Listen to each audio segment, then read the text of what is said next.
दोस्तों, स्वागत है आपका हमारे यूट्यूब चैनल हिंदी स्टडी में। आज हम देखने वाले हैं आधुनिक काल के हिंदी कवियों में सबसे पहले नागार्जुन, और उसके पश्चात क्रम से हम एक एक कवि के बारे में जानेंगे और उनकी रचनाओं के बारे में भी। तो सबसे पहले देखते हैं, आइए, नागार्जुन। इनका समय है 1911 से 1998। इनकी पहली रचना है 1953 में प्रकाशित युगधारा। उसके पश्चात सतरंगे पंखों वाली 1958 में प्रकाशित है। उसके पश्चात है प्यासी पथराई आँखें 1962 में। चौथी रचना है उनकी भस्मांकुर। यह 12वें छंद में लिखी गई रचना है। कई बार इसे परीक्षा में पूछा जाता है कि नागार्जुन की 12वें छंद में लिखी गई रचना कौन सी है, तो भस्मांकुर यह रचना 12वें छंद में लिखी हुई है। उसके पश्चात उनकी 5वीं रचना है तालाब की मछलियाँ। यह 1974 में प्रकाशित है। छठी रचना है तुमने कहा था। यह 1980 में प्रकाशित रचना है। उसके पश्चात उनकी 7वीं रचना खिचड़ी विप्लव देखा हमने। ये भी 1980 में ही प्रकाशित है। हजार हजार बाहों वाली ये 1981 में प्रकाशित काव्य संग्रह है। पुरानी ज्योतियों का कोरस ये 1983 में प्रकाशित काव्य रचना है। और रत्न गर्भा ये 1984 में प्रकाशित रचना है। 11 ऐसे भी हम क्या, यह रचना 1953 में प्रकाशित। ऐसे भी हम क्या, यह रचना 1985 में प्रकाशित है। उसके पश्चात 12वीं रचना है आखिर ऐसा क्या कह दिया मैंने।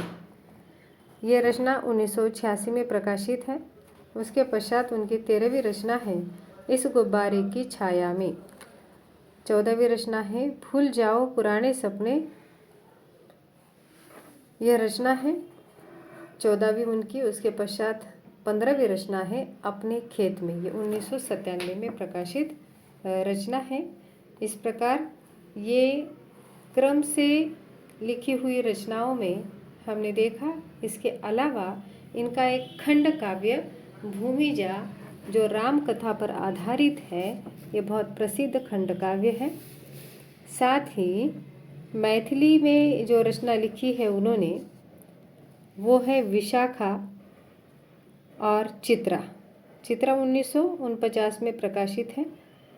देखिए, जो खंड काव्य मैंने अभी कहा भूमिजा, ये राम कथा पर आधारित है। और उनका भस्मांकुर यह काव्य संग्रह भी खंड काव्य है।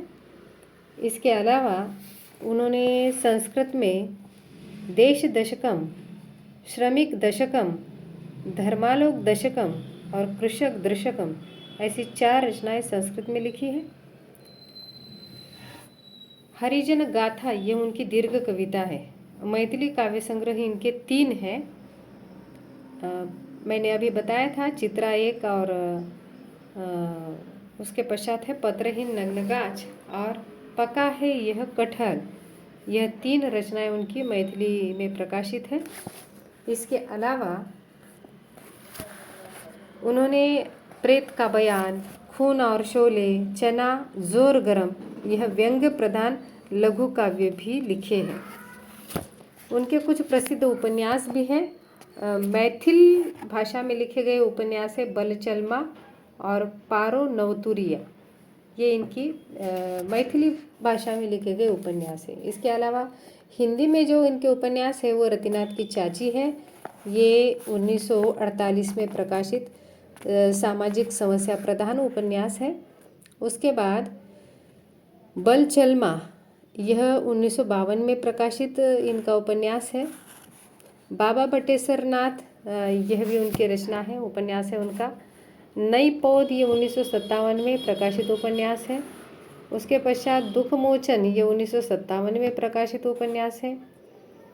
और हम देखते हैं कि उनकी उपन्यासों में आगे कुंभिपाक ये 1960 में प्रकाशित इनका उपन्यास है।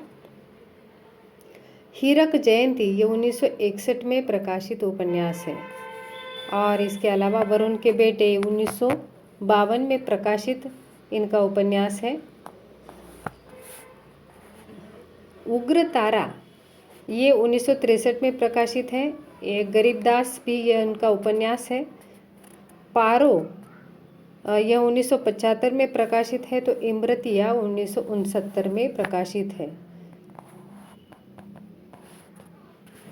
एक व्यक्ति एक युग, यह इनकी आलोचना है।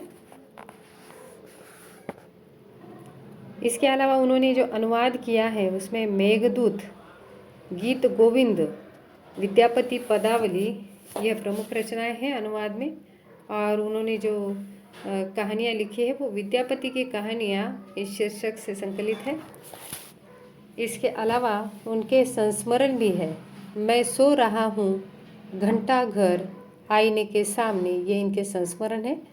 और यात्रा वृत्तांत है हिमालय की बेटियाँ, टिहरी की नेलंग और सिंध में 17 महीने, यह इनके यात्रा वर्णन है।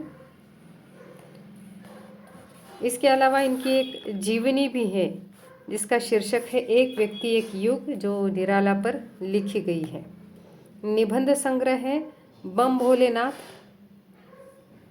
अन्नहीनम क्रियाहीनम, अन्नहीनम और क्रियाहीनम, यह इनका निबंध संग्रह है। और ललित निबंध है इनके बम भोलेनाथ, सरस्वती का अपमान, अन्नहीनम, क्रियाहीनम और दादाजी आप रिटायर हो और रत्नगर्भ, ये इनके ललित निबंध माने जाते हैं। यात्रा वृत्तांत में प्रेमचंद, रामायण की कथा, अयोध्या का राजा और वीर विक्रम, यह भी उनके यात्रा वर्णन